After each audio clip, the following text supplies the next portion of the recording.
In the year 1864, Thomas Whitmore inherited a remote countryside estate from an uncle he never knew. The letter simply said, "It's yours now."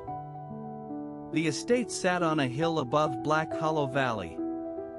Locals whispered about it, calling it the Crooked House due to its tilted roof and dark past.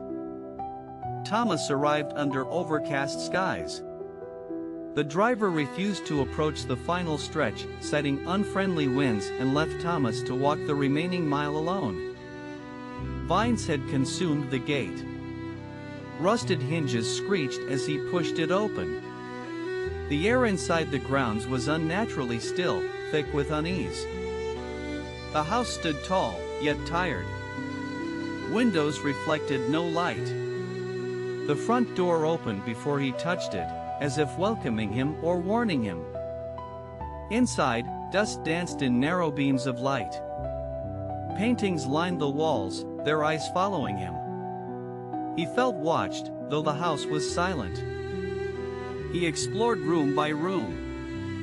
Most were untouched, except one, a study filled with burned books, cracked mirrors, and a grandfather clock that ticked backward. The clock struck 13. Thomas froze. Behind him, a faint whisper said, "You came back." He spun around, but the hallway was empty and cold. That night, he slept in a guest room.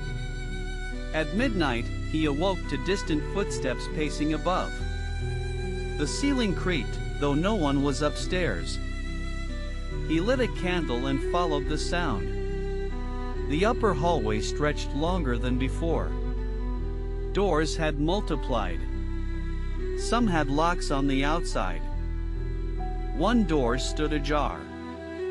Inside was a child's nursery, untouched by time. A rocking horse moved slightly.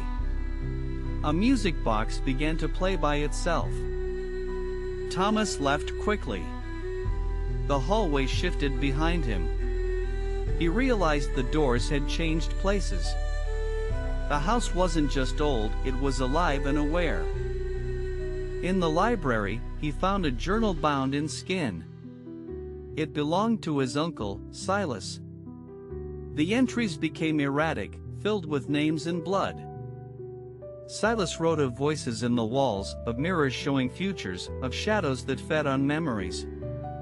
He begged someone to seal the attic.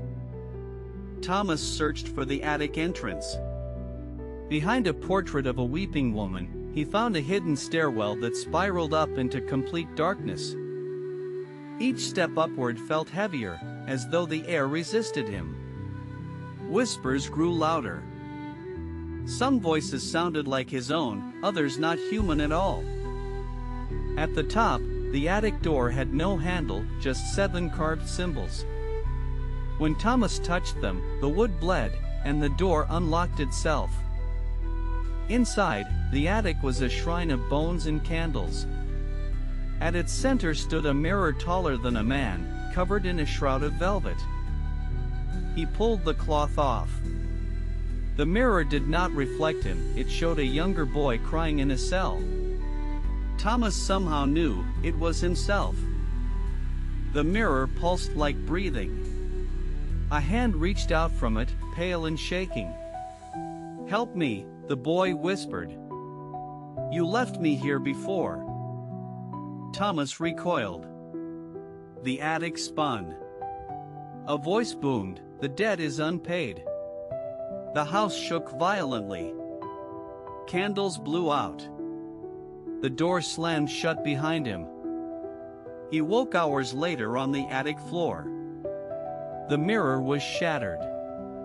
A shard stuck in his hand, bleeding black. Something was inside him now. Back in the study, Thomas read more. Silas had attempted rituals to bind the hunger within the estate.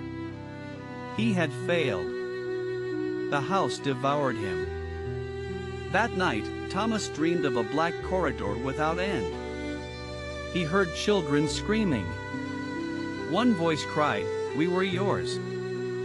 Why did you forget?" He began to forget details of his life. his mother's name, his hometown. Each morning, more memories vanished, replaced with images from the mirror. The townspeople noticed he changed. He aged rapidly. His eyes darkened. When asked his name, he paused, as if trying to remember it. One morning, he awoke not in his bed, but inside the nursery. The rocking horse stopped suddenly. On the wall, written in ash, "Stay." Desperate, Thomas tried to leave. But every path out led him back to the estate. The woods twisted. The road disappeared. The sky grew darker. He burned the mirror shards. But they reappeared by morning on his pillow, in the sink, in his mouth while he slept. They whispered to him. Silas's journal ended with a drawing of a man with no face, standing beside the crooked house. Underneath, he returns when forgotten. Thomas began boarding windows.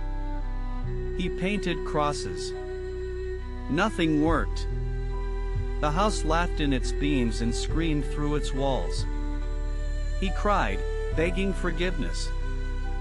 At midnight, all doors vanished. He was sealed inside. From the fireplace, ash poured out endlessly, forming names in languages no longer spoken. He scratched a message into the floor, "Don't inherit what was buried."